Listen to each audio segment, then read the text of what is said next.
वो तमाम लोग जो सच को बाहर लाने की कोशिश कर रहे थे या सच की तलाश में कि त्रिपुरा में आखिर हो क्या रहा है, क्यों इतना सस्पेंस का माहौल है, क्या त्रिपुरा भारत का हिस्सा नहीं है, क्या त्रिपुरा में संविधान जो भारत का है वो लागू नहीं होता, तो क्यों आखिर क्या कुछ छिपाए जाने की कोशिश हो रही थी जिसको इन लोगों ने या इनमें से कुछ लोगों ने बाहर लाया और 100 से ज्यादा लोगों के खिलाफ इस वक्त मुकदमे की कार्रवाई हो रही है। उसमें 2 लोग हमारे साथ इस वक्त यहां पर मौजूद हैं। इस कार्यक्रम में मेरे साथ मौजूद हैं अंसार इंदौरी, सुप्रीम कोर्ट में वकील हैं वो, और उसके अलावा 3 अन्य लोग जो सुप्रीम कोर्ट के वकील हैं, उनके ऊपर ये मुकदमा दर्ज है। इसके अलावा श्याम मीरा सिंह न्यूज़ क्लिक में पत्रकार हैं, मुख्यधारा की मीडिया छोड़कर यहाँ बेहतर पत्रकारिता करने के लिए वो आए थे। लेकिन आप ये देखिए कि किस तरह से अगर सच्चाई बोलने पर सिर्फ 3 शब्द उन्होंने बोले, त्रिपुरा जल रहा है, और इन 3 शब्दों के ऊपर उनके ऊपर इस तरह से एंटी टेरर, आप ये सोचिए पत्रकारों के ऊपर एंटी टेरर आतंकवाद निरोधी कानून लागू किया जा रहा है।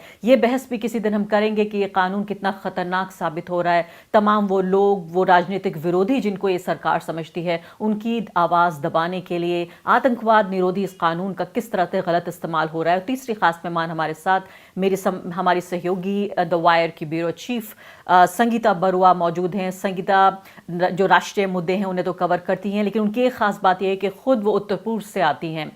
श्याम मीरा सिंह, जॉर्ज ऑरवेल का जिक्र तो बहुत बार बार हमने सुना कि जिस फांसीवादी जो समाज की परिकल्पना के तौर पर उन्होंने लिखा था, क्या कभी हमने सोचा था हम और आप भी इस तरह की ऑरवेलियन सोसाइटी में रहेंगे। सुप्रीम कोर्ट ने भी कहा है कि कैसे ऑरवेलियन एक तरह की सोसाइटी बन रही है। पेगासस के मामले में उन्होंने जॉर्ज ऑरवेल को कोट किया और ये बहुत ही एक तरह से एक लैंडमार्क, इसे हम कहेंगे कि बिल्कुल मील का पत्थर एक तरह से साबित हो रही है। श्याम मीरा सिंह, पहली बात तो मैं आपकी हिम्मत की दाद देती हूँ। पत्रकार बरादरी का एक हिस्सा होने के नाते हम और आप एक ही बरादरी का हिस्सा हैं। हमारी सिर्फ एक तरह से एक ही उद्देश्य है और होना चाहिए किसी भी पत्रकार का, वो है सच की तलाश। मैंने आपसे पहले कई पत्रकारों से बातचीत की, आप यकीन जानिए कि वो खुद अपने आप में इतने डरे हुए थे, इतने खौफजदा थे, कहने लगे कि मैं जैसे अंग्रेजी में कहते हैं in the I of storm, यानी कि मैं जो हूँ चकाचौंध में नहीं आना चाहता, या मैं आंधी आंधी यानी कि इसको अंग्रेजी में मुझे पता नहीं हिंदी में कैसे ट्रांसलेट करेंगे, यानी कि आई एम द स्टॉर्म का मतलब मैं इस लाइमलाइट में नहीं आना चाहता। 3 लोगों ने कम से कम मुझे मना किया। आप हैं जो लगातार ट्वीट कर रहे हैं, आप कह रहे हैं मैं वो ट्वीट दोबारा करूंगा, आप ललकार रहे हैं। इतनी हिम्मत आपके अंदर कहाँ से आ रही है? मैम, मुझे लगता है कि ये जो डरने वाली बात है और हिम्मत वाली बात है, डरना उन लोगों को चाहिए जो झूठ बोल रहे हैं, जो गलत तरीके से लोगों को यूएपीए के अंदर फंसा रहे हैं। उस आईपीएस अफसर को डरना चाहिए कि ये देश एक लोकतांत्रिक देश है, एक सेकुलर देश है, जहाँ पर संविधान का शासन है, और वहाँ पर आप गलत तरीके से 102 लोगों पर यूएपीए लगा रहे हैं। तो उस आईपीएस अफसर को डरना चाहिए, उस प्रदेश के मुख्यमंत्री को डरना चाहिए, इस देश के गृह मंत्री को डरना चाहिए जिसके गृह मंत्रालय के अंदर यूएपीए आता है। सच बोलने वालों को लोगों को नहीं डरना चाहिए। आप देखेंगे कि फैक्ट फाइंडिंग टीम जो वहां पर गई, जमीन पर गई, उसने तमाम अपनी रिपोर्ट्स में दिखाया, अपनी तस्वीरों से दिखाया कि कैसे मस्जिदों को जलाया गया। उसमें दिखाया गया कि कैसे दुकानों को जलाया गया। विश्व हिंदू परिषद की जो रैली निकली थी, और हम देखते हैं कि अगले ही 2-3 घंटे बाद फिर वहां पर मुस्लिमों के घर जला दिए जाते हैं, दुकानें जला दी जाती हैं, मस्जिदें जला दी जाती हैं। लेकिन आप देखिए कि इसमें उन्होंने किसी भी, जो भी लोग उसमें रैली में निकले थे, कितनों पर यूएपीए लगी। उस रैली में कम से कम कोई 5-6 हजार लोग थे, लेकिन 5 भी यूएपीए लगी हो तो बता दीजिए। उनमें से किसी पर यूएपीए नहीं लगी। इसके अलावा जो त्रिपुरा में जो घटना हुई, जिस तरह से मुस्लिमों के घर जलाए गए, तो हिंदूवादी संगठनों ने, या जो हिंदूवादी भी नहीं कहेंगे, ये एकदम आतंकवादी संगठन है, उनका किसी धर्म से कोई नाता नहीं है। उन आतंकवादी संगठनों के लोगों ने त्रिपुरा की मतलब अपने जो जिन लोगों ने घर जलाए उनकी तारीफ में हैशटैग चलाए हैं। अगर त्रिपुरा पुलिस को वो नहीं मिलते हैं तो मैं दे दूंगा उनको, कि हजारों ट्वीट्स किए गए उन घरों को जलाने के लिए समर्थन में, उनमें से किसी पर कोई यूएपीए नहीं लगा। लेकिन जब किसी का घर जलाया गया और किसी आदमी ने ये कह दिया कि घर जलाया गया है, तो आप उन पर यूएपीए लगाते रहे। आप बताइए कि इस जो 102 लोग 2 लोगों की जो लिस्ट है, उसमें कई बच्चे ऐसे हैं जो 18 साल के हैं, कई एक तो ऐसा भी है जो 15 साल का बच्चा है, उसमें कई लड़कियां हैं। आपने छोटे छोटे बच्चों को उठा लिया, उनके मैम केवल 4 फॉलोअर हैं, और उनकी ट्वीट पर 1 लाइक भी नहीं है। अब आप बता दीजिए कैसे वो आपके यहाँ पर त्रिपुरा में दंगे फैला रहा है।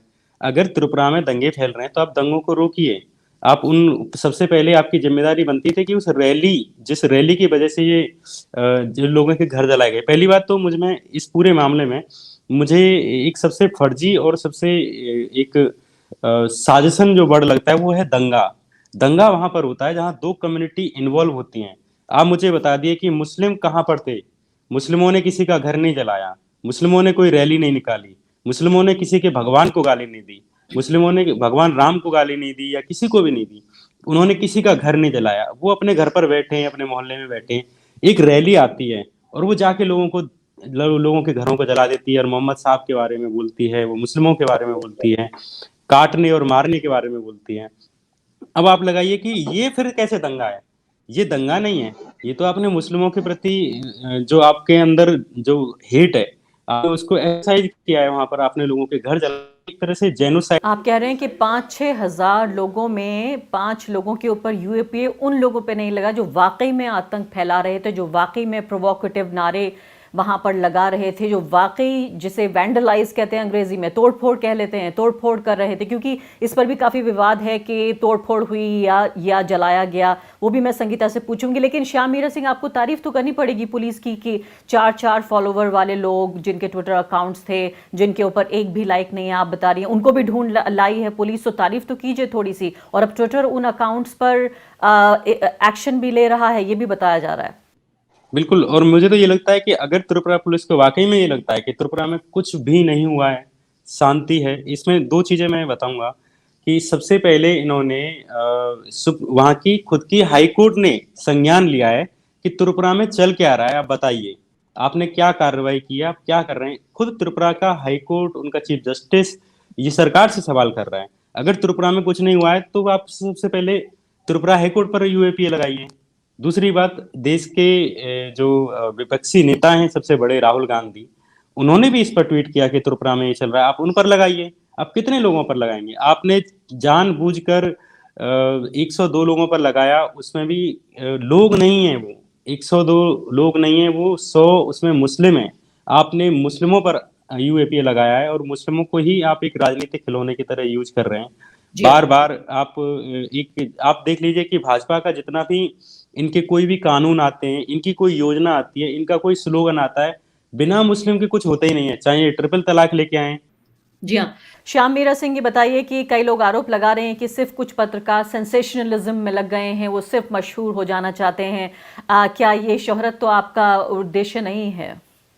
बिल्कुल मैम, मेरा बिल्कुल उद्देश्य है, मैं ये बात कहूंगा।